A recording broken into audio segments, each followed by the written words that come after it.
كابتن حسام البدري متقدم، انما برضه لسه تعبيراته زي ما هي، مش هتتغير غير مع صفارة الحكم. قلنا كل مدرب ليه شخصية بره، بيفضل الشكل زي ما هو مع الصفارة. والنتيجة هل هيتبدل الحال؟ عرضية خطيرة، جول جول جول. اجاييه اجاييه اجاي منك يا راجل، مش ممكن للنادي الاهلي. اجاييه نازل بالجون بتاعه، غير الكتالوج البدري ورايح على الجماهير. ثنائيه اهلاويه، جول جول.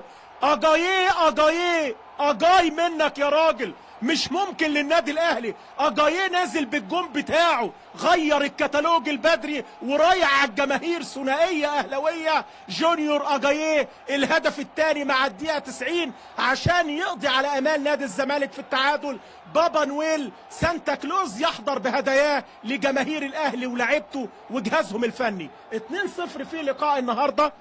بدأ مؤمن زكريا وبعدين جونيور اجاييه. مش عايزين اي مشكله بره يا جماعه، خلاص اللقاء 2-0، الاهلي تقدم. لعيبه الزمالك عملوا اللي عليهم في مواجهه النهارده، انما خلينا في الجون الثاني. وادي الشناوي قدامنا وتعليمات